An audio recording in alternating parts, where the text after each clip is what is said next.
Hi, this is Indraneel and you are watching Business Bites in our channel The Spotlight, India's first online business news channel.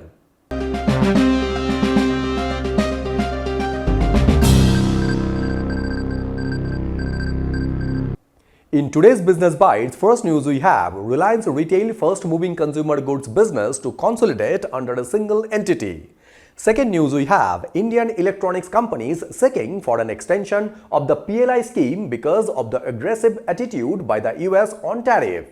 Third news we have Swiggy's Q1 losses doubled to 1,197 crore while their revenue surged by 54%. Fourth news we have cybersecurity startup Security raised $70 million in their recent funding round, while Zedrex founders raised personal debt to infuse 600 crore in their contract manufacturing company. And fifth news we have Government of India cuts incentive on small value UPI transactions, which is impacting the earnings. In first news, Reliance Retail's first moving consumer goods business to consolidate under a single entity. The restructuring of Reliance Retail's first moving consumer goods business to consolidate under a single entity as a direct subsidiary of their parent Reliance Industries instead of being under the retail business is being undertaken in such a way that the 9 global investors in its retail business will hold stakes in the new FMCG entity as well. Silver Lake, KKR, Mubadala, Abu Dhabi Investment Authority, GIC, TPG, Qatar Investment Authority, Saudi Arabia's Public Investment Fund and General Atlantic own around 13% in the retail holding company Reliance Retail Venture Limited, when they will own a similar stake in the new consolidated FMCG entity New Reliance Consumer Products Limited, while Reliance Industries Limited owns 83.5% in Reliance Retail Ventures Limited and the balance is owned by small investors. Reliance Industries Limited could have structured this development in a way that New Reliance Consumer Products Limited would not have any shareholder apart from Reliance Industries Limited by paying the other shareholders of Reliance Retail Ventures Limited as per the valuation at which it would transfer the FMCG brands to New Reliance Consumer Products Limited, when retaining the investors as shareholders in New Reliance Consumer Products Limited will help Reliance to raise more funds for the FMCG business and improve its valuation. Barely 2 years old, Reliance Industries Limited's FMCG business has already challenged large brands like Coca-Cola and PepsiCo in the beverage segment with its Campa brand, while separately Reliance Retail Limited reduced its total debt at 30% year-on-year in 2024-25 to 56,212 crore from 81,060 crore following a sharp decline in intercorporate borrowing from the holding company Reliance Retail Venture Limited, when Reliance Retail Limited's non-current loans from the holding company dropped to 5,655 crore in 2024-25 from 40,164 crore a year ago.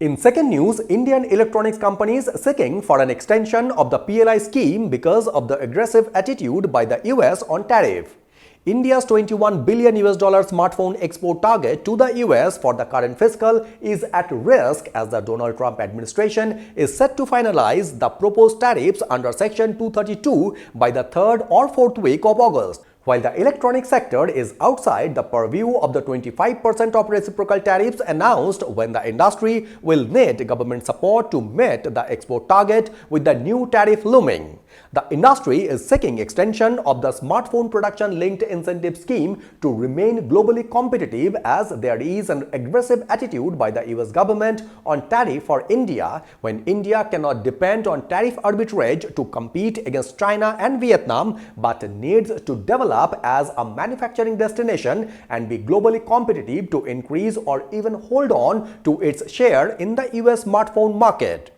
In April, the US Department of Commerce had announced a national security investigation under Section 232 related to import of certain products including semiconductors, and any tariff would also cover products that contain semiconductors like smartphones, laptops, tablets, servers, etc. When these electronics products are currently exported with zero duties to the US, and any tariff impact will be detrimental for India's flourishing electronics manufacturing ecosystem, which is becoming more reliant on exports as the domestic market stagnates.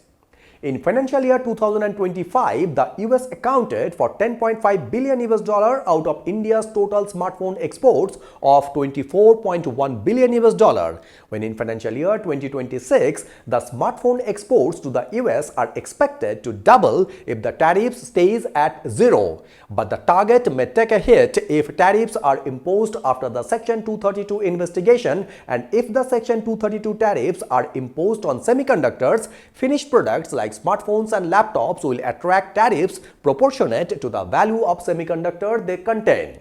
On that context, if the tariff is 20% and semiconductor account for 50% of a product's price, the levy on the finished product would be 10%, that is 20% tariff applied to the 50% worth of semiconductor components. In third news, Swiggy's Q1 losses doubled to 1,197 crore while their revenue surged by 54%.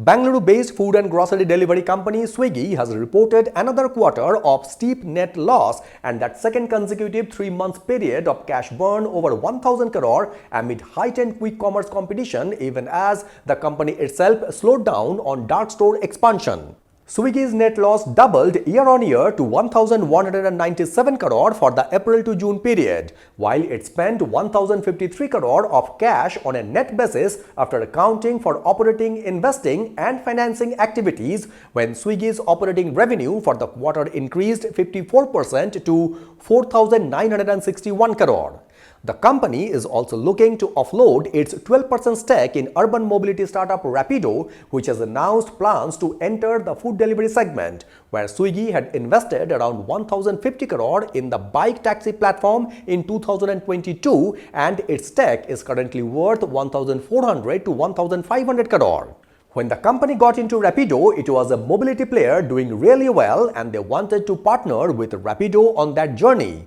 while Swiggy had conversations with Rapido on a partnership in food delivery, but unfortunately that didn't materialize and Rapido decided to get into the business as their own. In fourth news, cybersecurity startup Security raised $70 million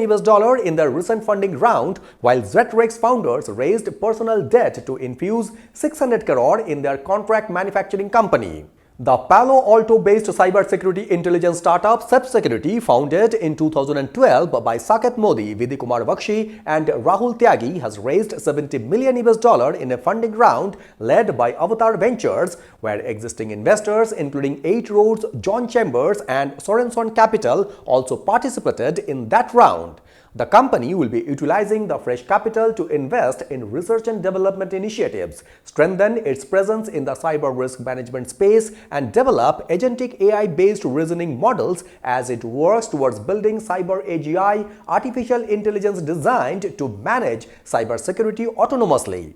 Security helps large enterprises measure and manage their cyber risk in real time by using artificial intelligence. On the other side, Zetrex, founded in 2018 by IIT alumni Amrit Acharya, Srinath Ramakrishnan, Rahul Sharma and Vishal Chaudhary, when the company partners with industrial and consumer business to get their products made through a global network of small-scale manufacturers, when founder Amrit Acharya and Srinath Ramakrishnan are investing 600 crore in the business-to-business manufacturing startup, and for that the founders have personally raised debt for the investment, which will increase their combined stake in the company by 2 percentage points.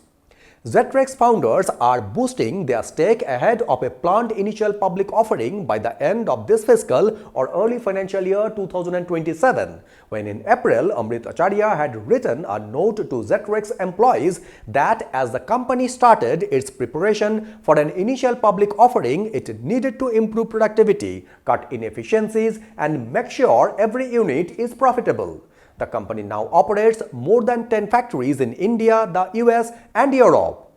And in fifth news, Government of India cuts incentive on small value UPI transactions, which is impacting the earnings. A cut in the government incentive on small value unified payment interface based transactions is pushing banks towards levying charges on certain UPI transactions, as the Finance Ministry of India reduced the incentive for processing small value UPI payments at small merchant outlets to 0.15% per transaction from 0.25% last year. as the incentive is paid with a lag of 12 to 18 months. Hence, the calculation will be based on digital transaction processed in the financial year 2024-2025. For banks, this reduction is a tricky one as it comes on top of the withdrawal of all forms of incentive offered against RuPay debit cards and UPI payments made at large merchant outlets, when as per regulatory definitions, a small merchant is one with a turnover of less than 20 lakh in the previous fiscal year. The government has introduced the incentive to compensate banks for providing UPI services for free. The decision to cut the subsidy reflects a drastic reduction in the budgetary allocation for digital payments incentive to 1,500 crore in fiscal 2025 from 3,500 crore paid out last year. Without the government support, the bankers may have to find ways to offset the cost of providing these services, when banks will be forced to pass on some of the charges to their payment aggregator partners, while the payment aggregators could be passing on these charges to some of the large merchants. On that context, ICICI Bank has started passing on some of the charges to its payment partners. So these were the top 5 business newses from Business Bytes in our channel, The Spotlight, India's first online business news channel. I would like to request you to please subscribe this channel so that you can have all the updates from our end. Thank you very much for watching Business Bytes and signing it off.